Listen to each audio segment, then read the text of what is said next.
Hey friends, my name is Jake. Welcome to Canadian Cutting Edge, and we've got another fixed blade from Real Steel Knives for you. I've reviewed a number of Real Steel knives on my channel, and we've got another one, and Ivan D. Braginets is the designer for several of the knives. Ostap is the designer for most of the other fixed blade knives that I've reviewed. And here we go, we've got the FURRIER. This is a knife with micarta. You can also get it with olive wood. It's got a ring for your finger back there. It's got just the tiniest hair under 3-inch blade, N690 stainless steel. And it's a pretty cool knife. We've got a genuine, real, proper leather sheath. It fits the knife fairly well. And that's what it looks like in overview. If you're interested in some fixed blade knives and you're looking for something maybe around 3 inches, you ought to consider this one. Check it out. Comes in at a pretty good price, the low 80s in American dollars, after you take your 10% discount at White Mountain Knives. If you're in Canada, get this from White Mountain Knives as well. There's no risk of importing this into Canada. It's not going to get stopped. You'll get it through. And I couldn't find stores in Canada that have it anyways. But there's some cool stuff about this knife. So if you're interested, stick around. The video is coming to you right now. Let's begin with the sheath here. Like I said, this is a real leather sheath, not bonded leather junk. Real Steel's logo is embossed on there. It's one of those fold-over sheaths. We've got a hole punched through so that I guess you could tie it onto something. I don't know. We've got these loops over here as if it's a scout-style carry, but they're just on there almost the full tightness. There's just a tiny bit of room underneath there. It'd have to be a fairly thin belt to get through there. You could stretch the leather a bit, so you could get it to work scout carry. I just wish they made these loops just a little bit bigger for that purpose, because to me it doesn't seem like it's adequate for that. We do have a rivet on the end, and of course this hole functions a lot like a rivet as well to help hold it together. It's just the natural vegetable tan color. It's not dyed at all. And the knife, just slides in like that. So you've got just a little bit of the handle, that ring sticking out of that handle. They've buffed the edges just a little bit. I don't see big problems with it, other than I wish these loops were just a little bit bigger so that you could actually put it through a belt for scout carry. By the way, you also get a microfiber cloth with every Real Steel knife that you buy, so that's good. And then in the box, you also have this information. There you can see those two blade styles. The handle's identical, the blade length very much the same, and you can see that huge belly on the Skinner version. I will give you the full dimensions as I measure them, which is a little bit different than what they wrote down on their measurements. I've got a high-tech vernier caliper that I use, nice Japanese tool. This one's the harpoon style blade, as you can see up here, and then we've got a swedge to the tip. It's not really a stabbing tip. Look at that angle that you've got there. That's quite the angle. Probably about 60 degrees.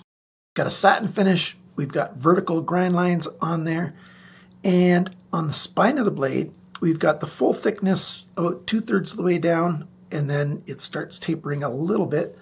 And we've got a long row of jimping on there. Check out all that jimping. I like it. I like that jimping a lot.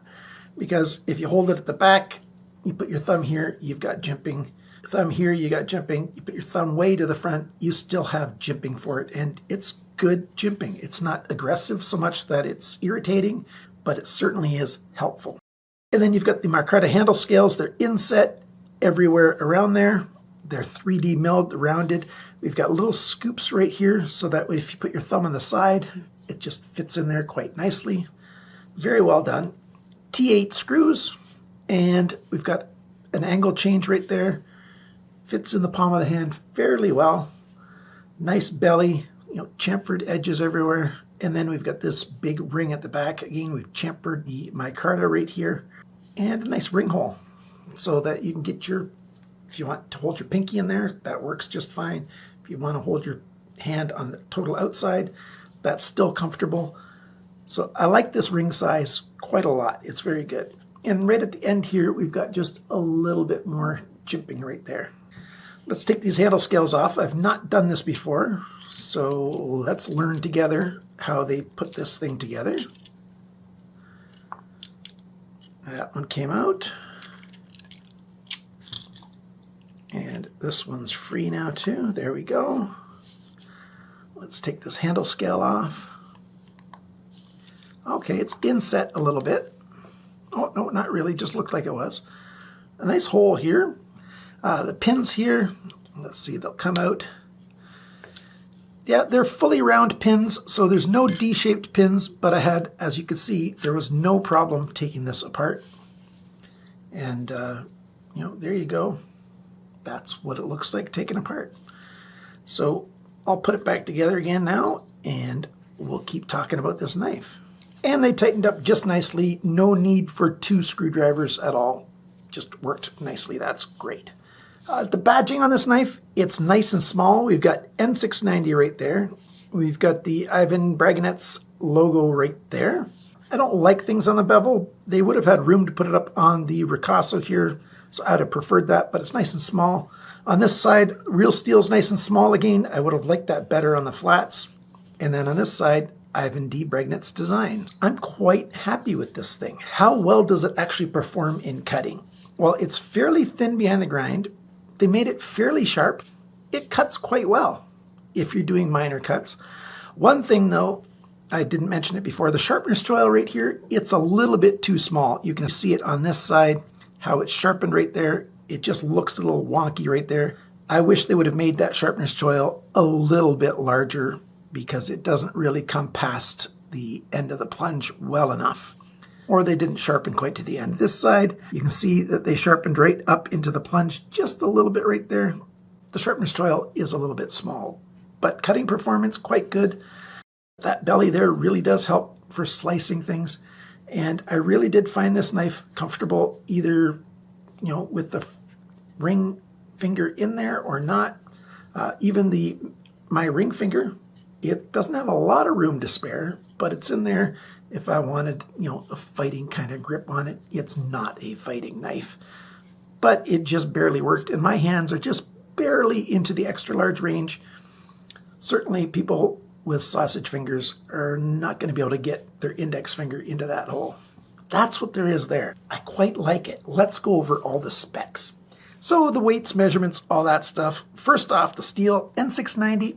It's got a rock wheel, usually around 59, give or take a little bit. It's a pretty good budget stainless steel. I think it's quite suitable for this knife. We've got a weight on this knife of 78 grams, that's 2.75 ounces. The sheath is 51 grams, that's 1.8 ounces. Together, we've got 129 grams, 4.55 ounces. It's quite light indeed. The factory sharpness, I got a score of 110 bests on my tester. That's 3 tests averaged out. That's better than average, so that's quite sharp.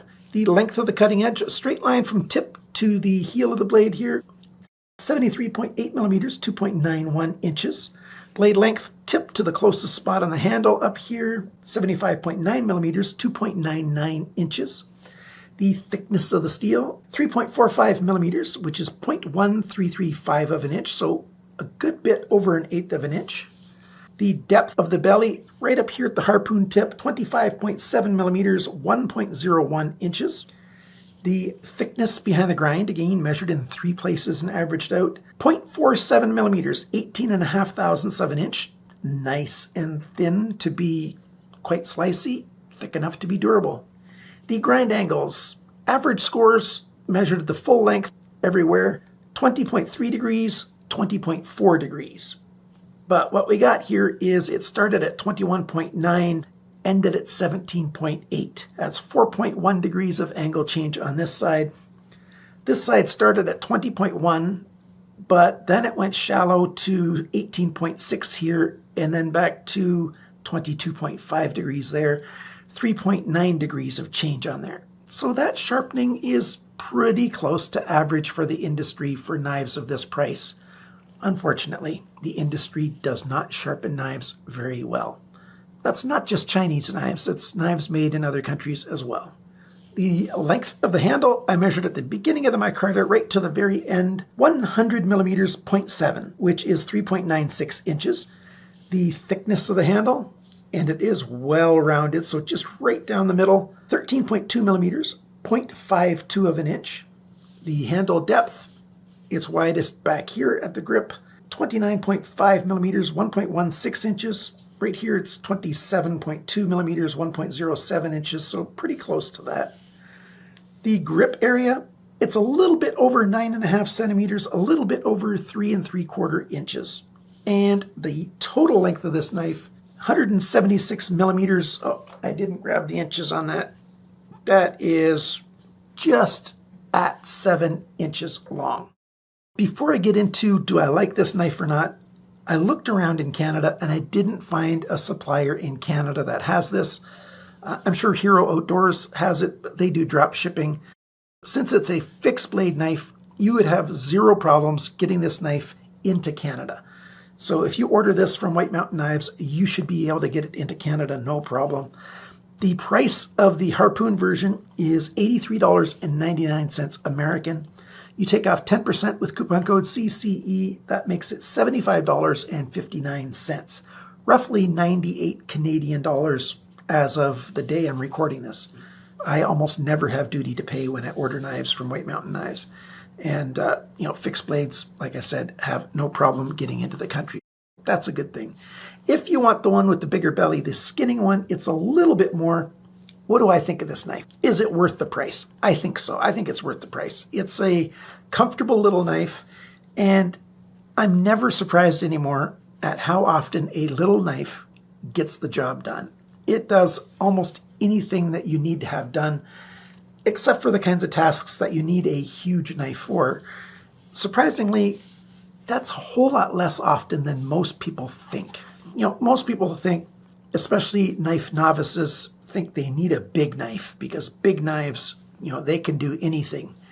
Well, little knives can do almost anything. Most people use either the first 1.5 inches from the tip of a blade or the last 1.5 inches from the heel of the blade. So a knife that's 1.5 inches long can do almost everything that they need doing. It's just most people don't believe that. And I'm sure there's a whole bunch of people listening to this saying, "What? Jake, you're nuts." Well, I think it's true because I've taken a look at the cutting that I do, and that's generally what it is. I'll be generous, 2 inches. 2 inches from the tip, 2 inches from the heel, and that meets almost everything. This thing's 3 inches. So it's big enough to do most of what you need doing, especially if you're looking for, just an everyday carry kind of knife. Now, this is a good little knife. If you want the Skinner, it'd be a great little Skinner knife. This can do that job fairly well, but this can do a whole lot of other jobs as well. In a pinch, it can do just about anything. Oh, one thing I forgot to show you was there is some jimping right there as well. Just that tiny bit of a touch to help with that grip, the protection in case you do some plunging. Of course, this is not a plunging style of knife, but there you have it. I like this micarta. It's got a good texture to it. It adds a little bit of grippiness to it, but doesn't make it too crazy grippy. I do like olive wood. I like it an awful lot. And, but what I got was the micarta version, so I'm happy with this one. And I'm a big fan of little harpoon tips, so that's quite nice. I think Ivan and Real Steel have made a very nice knife. Do you have one of these? Are you going to get one of these? Any comments that you leave down below, I appreciate them very, very much. And the algorithm appreciates them as well because my videos get more exposure the more comments there are. So if you'd like to leave any comment at all, I would appreciate it an awful lot. Huge shout out, thank you to my supporters on Patreon and YouTube memberships. If you'd like to support the channel, I like to give back to you guys. One of my supporters every month wins a knife of their choice. And when I do knife sales, I always let my supporters have first access, exclusive access to the knife sales for at least 2 full days. And then whatever's left, I open it up to the general public, my general viewership, to buy whatever's left over. So that's quite nice because I always give at least 30% off retail, sometimes more. So there you go. The Furrier by Real Steel Knives and Ivan D. Braginets. I like it. I'm quite happy with it. Thanks for liking, sharing, commenting, and subscribing. And remember, friends, always cut towards your chum, not your thumb.